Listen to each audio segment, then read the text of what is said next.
Ready? All right. Let me call the meeting to order. If you would please rise. Join us in a moment of silence for whatever is in your heart and mind, and then remain standing for the Pledge of Allegiance.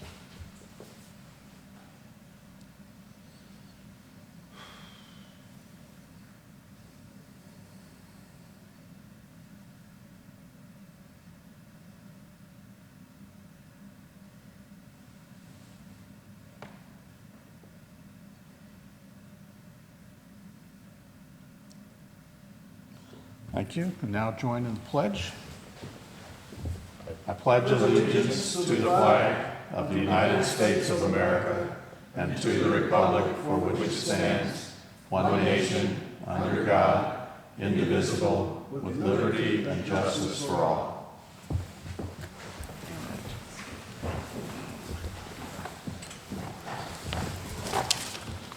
All right. Thank you all very much for being here. We are having the minutes printed, so we will come back to that once we have them ready to be distributed. Let's see. Do we have any special guests? Any celebrities other than Denny Doherty, the chair of the Republican Committee? I don't see Tanya, so I can't give her equal time. But well, thank you all very much for being here. The next item on the agenda, a report from electoral board members. London, do you have anything? Yes, my report really deals with the minutes. They're not here, but the template on the computer that I was using had Old Courthouse written on it. You recommended we cross that out. I will cross that out, even though 2 lines later it says conference room at the General Registrar's office. It said that in the, so there was no confusion, but that's a geographical error, so I'll change that. Your suggestions were taken into consideration, but as everybody knows, the devil is in the details, and it's not easy to listen to what everybody says and then digest it and then reduce it to writing. A camel is a horse designed by a committee. I had a horse, but these minutes are going to be a camel if we incorporate all of these recommended changes that you have suggested. I'm sorry, Eric is not here, but one of your comments was there is no equipment provisional specialist. We talked about this last meeting. Eric even sent an email saying that there is the position of equipment provisional specialist, so I'll disregard that recommended change.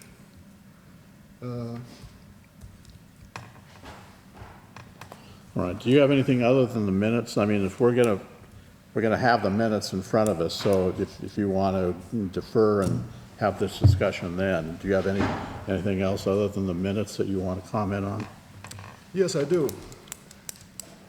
Well, this happened, a meeting we had, a Viva, Northern District Viva meeting we had, oh, the minutes are here. Okay. So,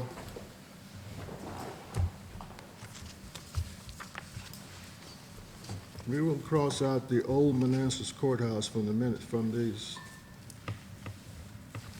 Okay. That's no problem. You also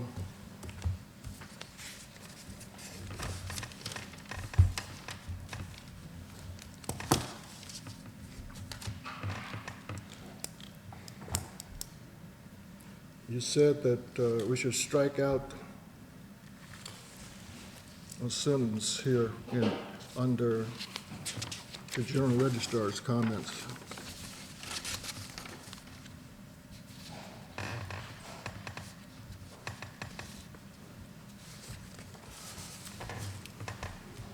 I listened to the tape, I heard what Eric said, and what he said I recorded in the minutes between the meeting and sometime day before yesterday. He might have had a change of heart, so let's see here.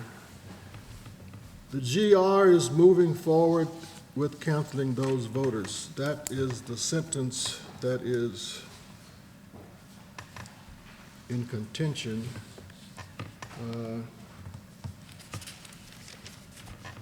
All right, let me explain why. I mean, so we had the presentation. Eric said that there's a procedure to follow.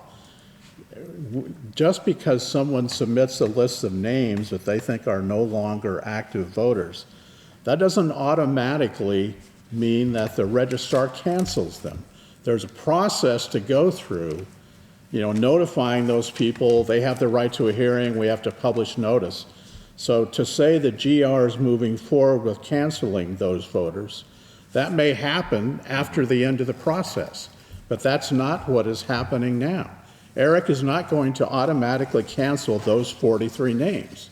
There's a process to go through, and so I objected to that sentence because that assumes that that the decision is going to be made, and the voters have the right to appeal this. There's a court process. So to state the conclusion before the process has ever been done is not accurate in my view. So that's why I think we need to strike that sentence, because he's not moving forward canceling those voters. Well, that doesn't state the end of the process. We can just amend that by saying, if warranted would solve whatever your objection is to that particular statement. Would that satisfy you? Sure. Okay, we will amend that sentence by adding the phrase, if warranted. The GR will move forward with canceling those voters. If warranted. Yes.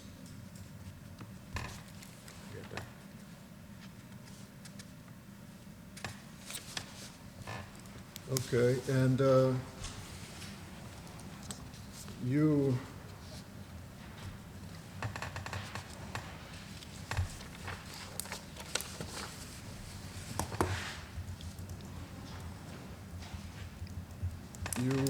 made a statement that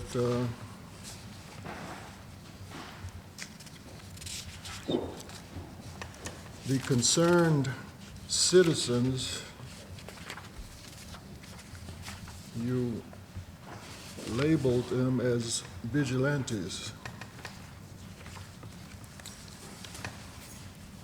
I contend that they're not vigilantes, but they are concerned citizens, and they have every right to pursue the course that they are pursuing. When I hear the word vigilante, I think of men with ropes breaking into a jail trying to snatch somebody out and lynch them. These concerned citizens are not vigilantes. So why did you put the sentence in if you object to it? Because And I didn't characterize any individual. I characterized the process. And so, I didn't label anyone, any concerned citizen, any member of any integrity working group. I never labeled any individual a vigilante. I made the concern that I have concerns about this process. And that's why, there's a process that the registrar is going to go through. You put the sentence in, Chairman Scarborough objected to what he characterized as vigilante action by private citizens. Yes. Yeah. Well, why did you put it in if you don't think they are? Because you said it was in the meeting, and these minutes are designed to be transparent and to allow the public to experience what transpired at the meeting, what was discussed. You mentioned that the word concerned citizen, or was it election integrity group, was mentioned 3 times. Well, there were 3 different people discussing it, and each time I identified the person So it doesn't matter whether they're mentioned once, twice, or 3 times. It's relevant, and you also say that we should change their name from was it Electoral Integrity Group to Republican Electoral Integrity Group. Because that's what it is. It is So- not. Well, It is not. it's, I consulted their website. It's the Prince William County Election Integrity Working Group. There is nothing in there about Republican. If I put Republican every time someone says something, he's a Republican, I could say the Democratic Chairman of the Board, Keith Scarborough, or the Republican Secretary, London Stevenson. This is not a, this is not a Republican group. So to put that in there would be to malign them. calling them what they are is maligning them. Well, It was formed by the Republican committee. It may not be on the Republican website anymore. anymore. Never was. Oh, yeah, it definitely was. And there are, all right, well, so if you object to calling it the Republican, I mean, everyone knows who it is. So, I don't. Well, I won't impute to the public something that is not factually correct. So I reject that suggestion. And were there any other suggestions, corrections? Oh, the misspelling of the names, Mike Ketchmarek and Margie Odom. The writing was not the best. I couldn't decipher how to spell it, so I made my best attempt at it. So And that's not a substantive change to the minutes. That's just a pen and ink. well, spelling but change. the whole point of doing the minutes, circulating them among the board, is to catch those kind of things. If I might catch Merrick, I may be offended if I look at the minutes and they misspelled my name. So suggesting that we correct the spelling of someone's name, I don't think, that's not changing the record of what happened at the meeting. Agreed. And it's not a substantive change. Agreed. So we'll just correct the spelling.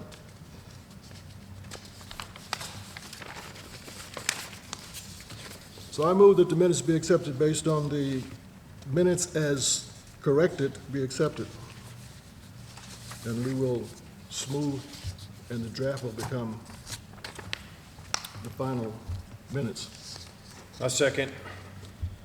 All right, discussion? None. All in favor, say aye. Aye. Aye. I vote no. Vote is carried. So, Natalia, Yep, we got your changes. based on the notation here, you will just correct? sir. Okay, thank you. All right. General Registrar's report. So Eric is under the weather today, is not able to be here. So Natalia and John will step in and do the General Registrar's report. Who wants to go first? I'll go first if you don't Okay. mind. I will try to be loud so everyone can hear me. Absolutely. We'll start with election preparations. So all information has been posted on Prince William County website. So all the sites, all early voting locations, hours, everything is posted. Sample ballots are online as well. They are by precinct, so it's easier for the citizens to locate their sample ballot. They don't need to look for the districts and stuff like that. So everything is online. Election officer manual is complete. This is the first copy. I'm going to pass it to you. They will start arriving tomorrow from the printer, so that's the first batch. logic and accuracy test. We do have 2 logic and accuracy tests coming up. One is tomorrow for our high-speed scanner. It will take place downstairs at our office, and our early voting machines will be tested at our warehouse on Monday. The notices have been sent to the party chairs, so they have all that information available. Officer assigns, they were sent last week. We have 397 Republicans, 401 Democrats, and 241 nonpartisan. So every precinct, just like it was reported last time, has 1 Republican and 1 Democrat as a chief or assistant chief. And that is something that Eric has been working very hard on for the last 2 years, and finally it has been accomplished. So that is a moment of, to be proud, of course. Our mail ballots will be going out on Monday the 18th. That will give extra time for the voters to receive it before early voting starts on the 22nd. We are a little bit shy of 20,000 ballots. I do have for electoral board, and there is a public copy as well, the new envelope. So just wanted to point out to the electoral board that it is a new design for our return envelope. First of all, of course, we added the seal is a little bit different, so it is peel and stick now. That's first of all, but also under required information, if you flip your envelope, by the code, we had to add birth year and also last 4 digits of the social security number. So again, that is something that was passed by legislation, so we had to work on making change on that, and it is accomplished. This ballot envelope design has been approved by state, and that's what it would look like when it will go out. And there's no longer a witness requirement for That the... is absolutely correct. Okay.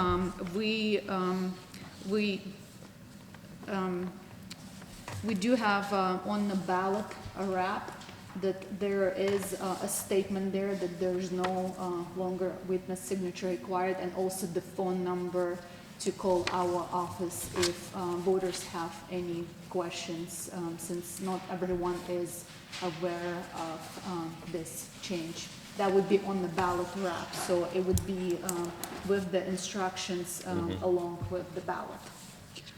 So do you have any questions about the envelopes? Good, alrighty. Moving on organizational updates. So as you are aware, we were approved for some changes, so we have minor renovation changes to improve the security in our office, and it is based on the county. Our office will be basically demolished in 2025, so we will be put in the facility until the 2027 comes around, when we will be permanently moved to the facility for us, where a warehouse and the office will be merged together. So we will, yeah. And these are all estimations just based off of our initial conversation with facilities. Yeah, so that is something that is coming. So you will see some changes after November election. They would be a little bit more secure lobby in our office, and some changes, and we will update you on that as we get our plans, and everything else will be finalized. The budget deadlines, we're working with the county staff to finalize our budget request for FY '25 in the coming weeks, and also working on expanding our staff and communication package to provide a voter guide to all households, and also talking about some options if we can use texting package or call package to alert our voters as well, and also assist with the officer recruitment. Moving along, I have update on 24.2 for 25 requests. That's what you were talking a little bit earlier. That's the list of 43 people. So basically, we will be able to start the process in late November after the election has been certified and done with. And now I'm. And you moving- haven't gotten any other names? I have not. Okay. No, no other names have been submitted. And now, if you ready, I do have your voter registration report. You did request couple things to add to this report. So I have the, of course, August statistics on the very top. It's a registration statistics.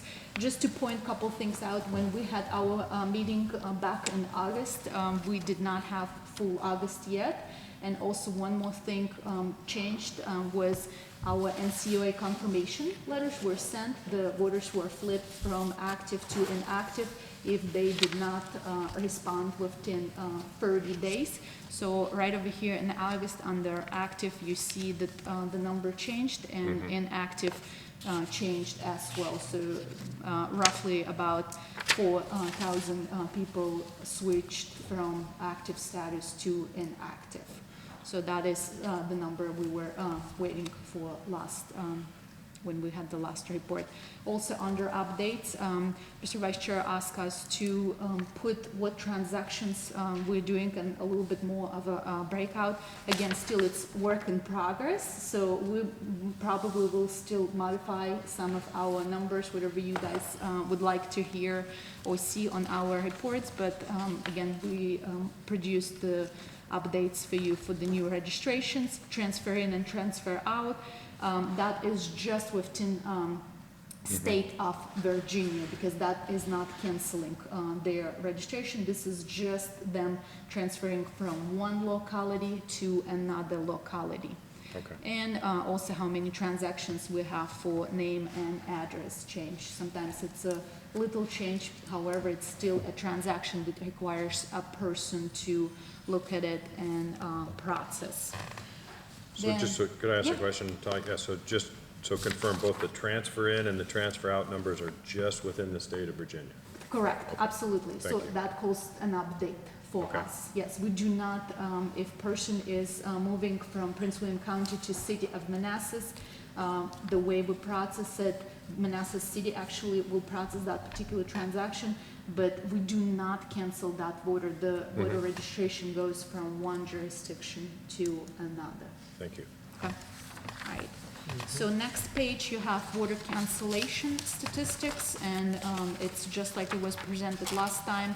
We have 5 categories: moved out, deceased, felony conviction, non-citizen, and mentally incapacitated. And of course, that is a state-run program, so we have some numbers here based on the reports that state provides, and we have some from, for example, deceased, if somebody reports that, or if people decided they want to cancel their registration due to being out of state.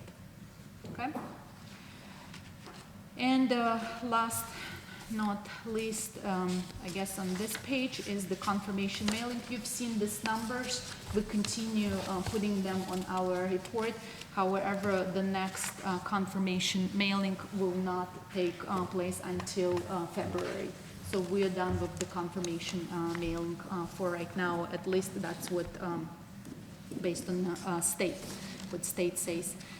We did add, per request again by our vice chair, we added our address update statistics, and it is on the very last page of your report. So this is the program that we started in August. That's why you only see August in here. To remind you, all undeliverable mail that returns to our office, we look at it, we see if there's a forwarding address. Then we look in our state system and see if the person took an action on it. So possibly some people, they already canceled. They put the request to cancel their registration. Some people already, changed their address and so forth. So out of those undeliverable with forwarding address, we will look at them, and the ones that qualify for this address update program, we will send an address update form to their forwarding address and ask them to respond to us with either updating their address or canceling their registration. So again, you can see how many were mailed out and how many have returned as of August 31st. And we will provide the numbers for September at the next meeting. Excellent. Do you know of those 3 that returned, do you know what their response was? No, I don't live in Prince William anymore, or yes, I do, or? I believe it was a cancellation, yeah. Okay. Yeah. And again, it does take time. We're still receiving undeliverable mail, so it just trickles in, and we will continue monitoring it. And that's why sometimes we will look at the undeliverable mail, and the person already took an action. So, and of course, some people, they don't respond, and in that case, we can't, of course, do anything. Do you have any questions regarding the weather report? Oh. I have a question. Yeah. Where are the registration cards kept? So they're actually digitalized. We don't have the registration like a card as far as the new ones. We're still working on digitizing our old cards. So there's. So how can we compare signatures in case we need to compare the signatures, the original signature with the voted? So we actually, as of right now, we do not compare signatures. However, like I said, there's a lot of voter registrations that are done online. So that is something that the State Board of Elections has an agreement with DMV. And when a person goes and completes a voter registration online, they consent that we can, or State Board of Elections can keep their, capture their DMV signature. So that gets attached to the voter registration, and that's how it arrives to us. So when we process a voter registration applications, we do see those signatures on the registration, and it's kept under citizens' documents. So we do have a voter registration with the signature on it. And it goes the same for our absentee applications as well. So everything is being put in their file and kept electronically. So we're able to see all the documents that the person ever submitted. Does it answer the question? Yes, thank you. So just to be clear, because, there are some states that have a signature match requirement. Virginia is not one of those states, and we had a previous board member took it upon himself to try and do a signature match. He was convinced that there was massive fraud in the absentee applications. He came into the office with 3 people that he had designated as election officers.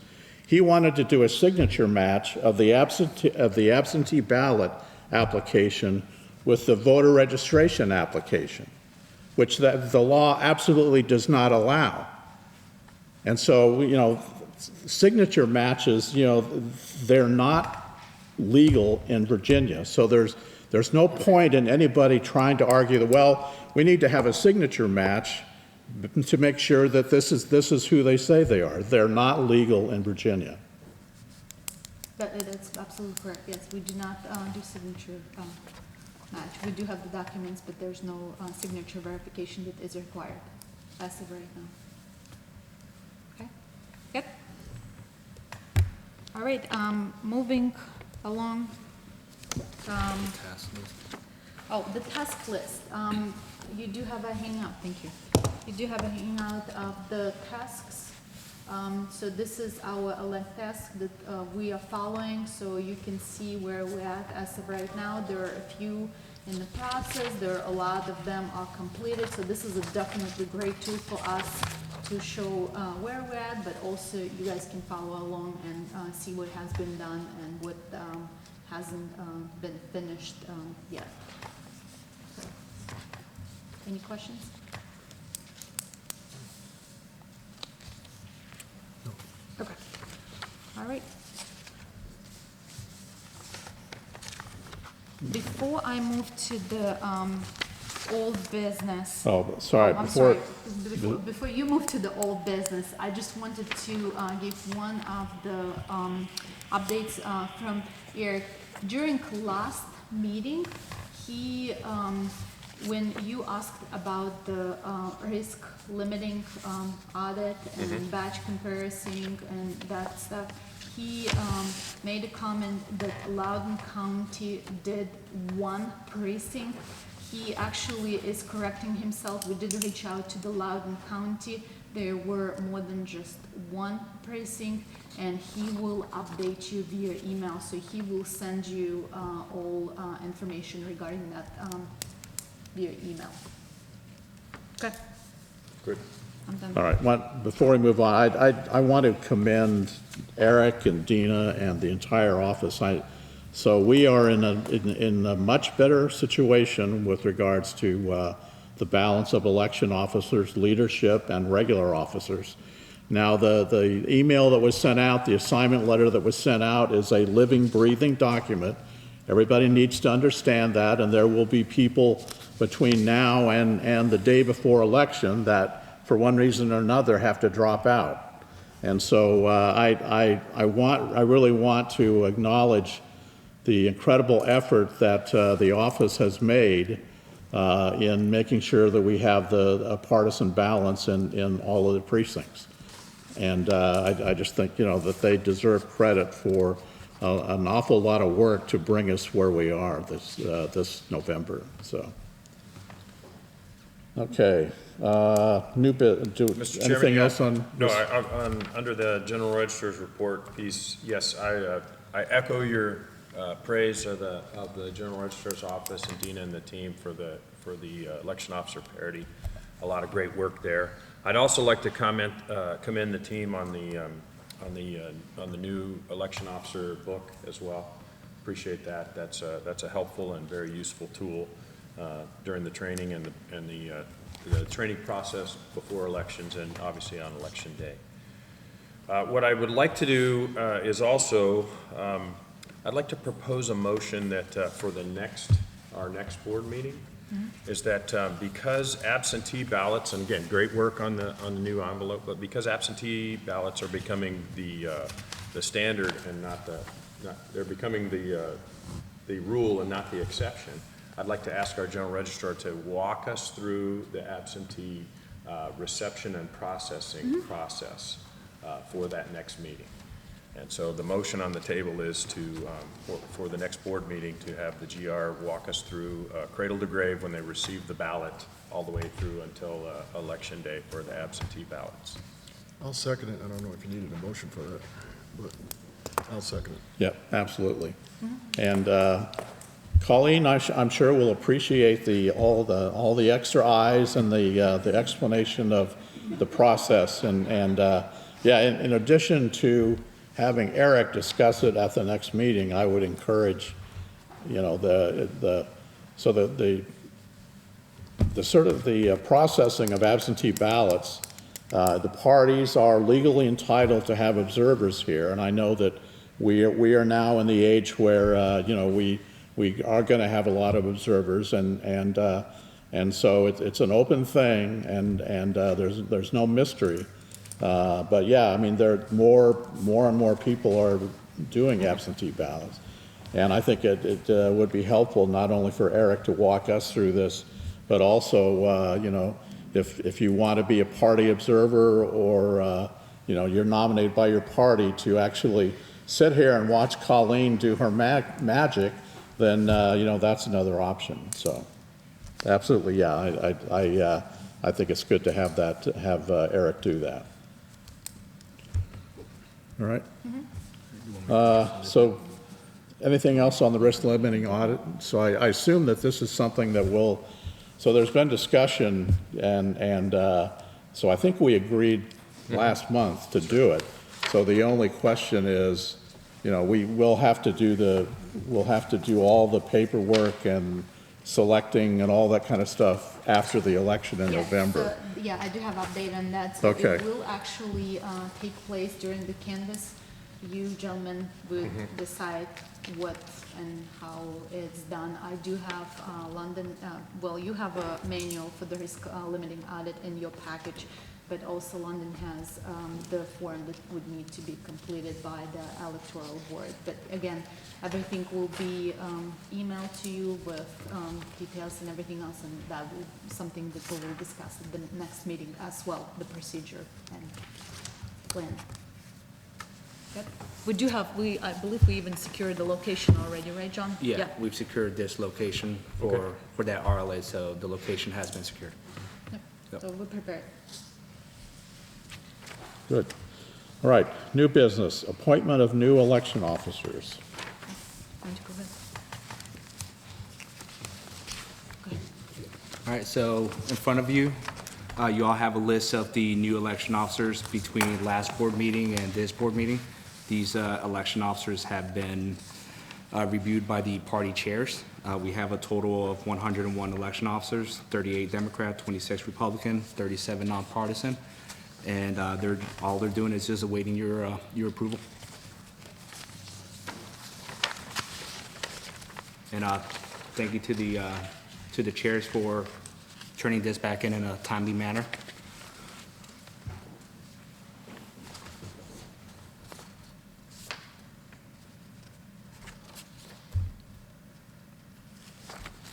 Okay, any questions? So these are brand-new people that would be added, and whether or not they serve this November is based on, fill-in and that kind of stuff. Yeah. There's no guarantee that these people are going to be assigned Correct. for November. Correct. Yep, these are all new officers that will be added to our big pool. Okay. So, just so I understand correctly, so all the names that have been nominated as of today's date, the 14th of September, all the names that have been nominated by the two party chairs have either been pre-approved or are on this list? Yeah, they have all been pre-approved. Okay. We did have a cutoff of Labor Day. Okay. Labor Day, so these names, So anybody all that these came in after Labor Day will be on the next one, possibly after the election. Yep. Okay, all right. Thank you. I move that we accept these names. I second. All right, all in favor, say aye. Aye. Yeah, let me also thank, both party chairs for doing this, and again, thank this, we adopted this whole process last year, and I think this is a reflection, and I hope that the election officers have a better understanding of, how the process works, how they can be assigned to a precinct, all those kind of things, and the role that the political parties play is more clear than it has been in the past. So, all right, thank you. All right, so that brings us to public comment period, and we have a 3-minute time limit. And we have 3 people that have signed up. The first is John Mills.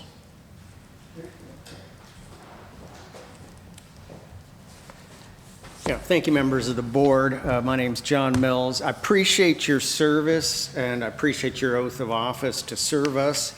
And having done that for 35-plus years in uniform and as a senior civilian for the federal government, I appreciate that.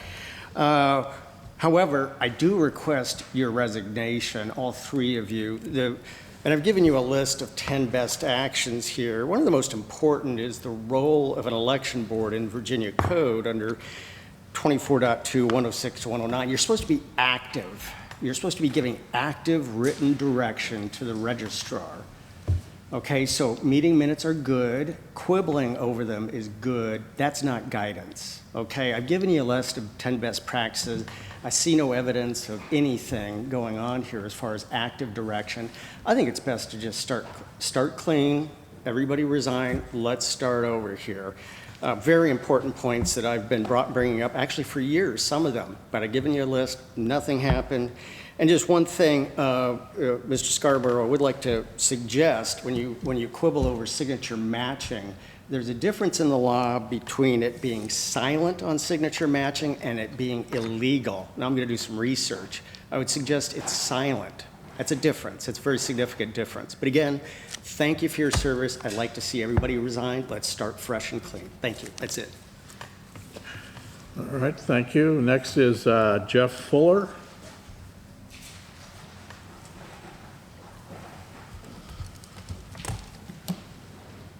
Hello, Board. Well, I'm just going to quickly go through a couple things here on my mind. One is I really am impressed with the fact that you've adopted that checklist planning tool or whatever you call it. I can see with that, I don't know how you could get done what you do without something like that, and I'm sure it's a big help. And whoever came up with that idea, congratulations. Maybe that was Eric.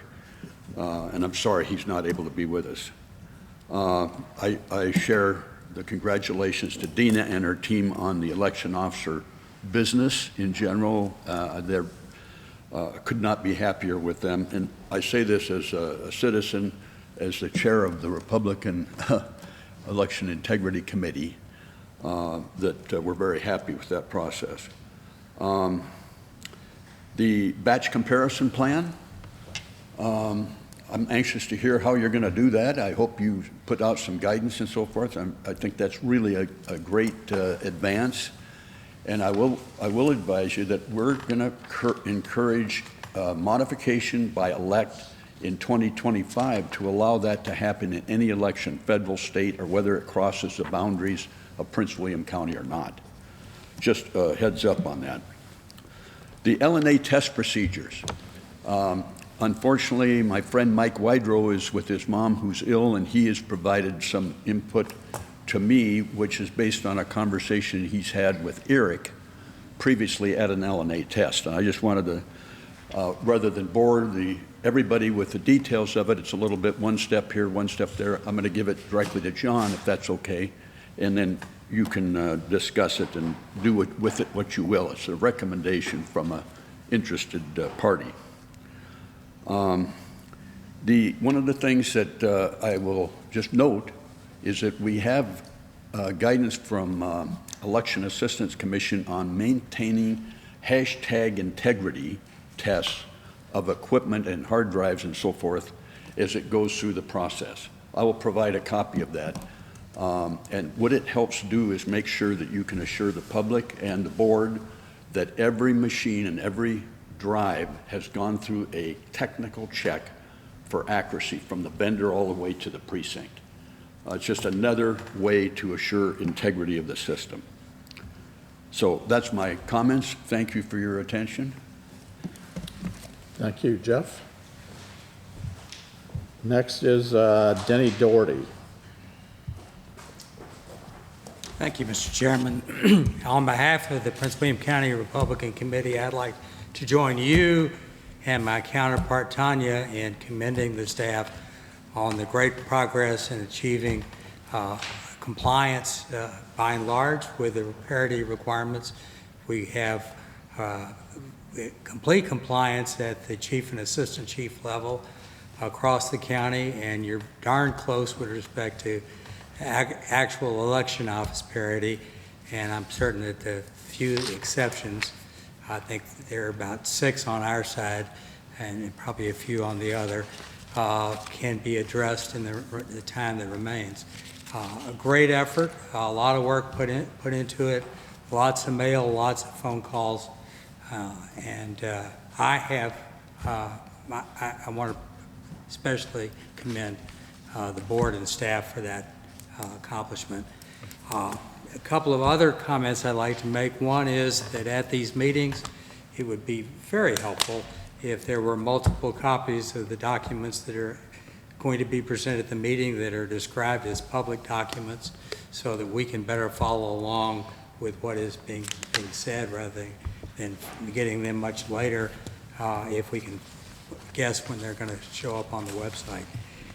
And lastly, I want to commend the chairman's suggestion that the parties take advantage of the opportunity to observe the absentee process.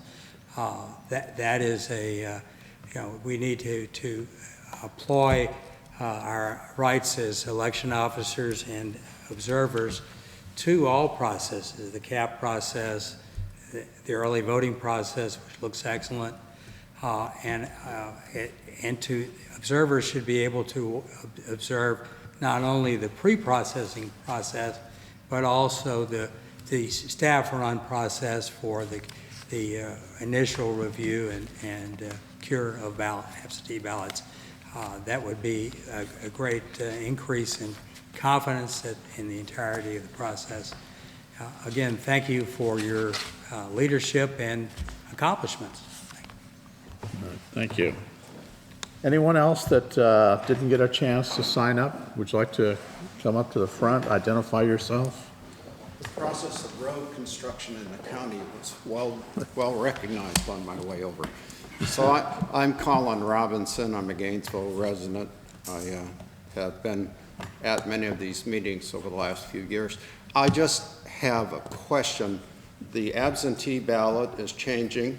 That usually puts shivers through the spine of most of the folks in terms of error rate, which you have always analyzed. So I know you're putting it out on the 18th, so I suppose the ink is dry, but I'm hoping instructions are highlighting the changes are clear in that, because we cannot assume the average voter will follow.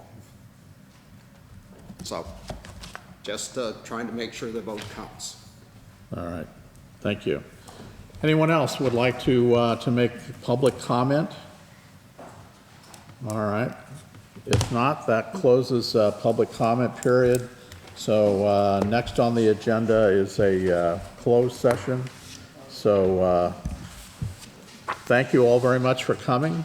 Enjoy this beautiful weather and vote early. Mr. Chairman, I move the Electoral Board go into closed session pursuant to Virginia State Code Section 2.2-3711, Exception 4, voting security matters made confidential pursuing to 24-2-410.2 for less survey. Second motion. All in favor, say aye. Aye. So we are Closed session. closed session.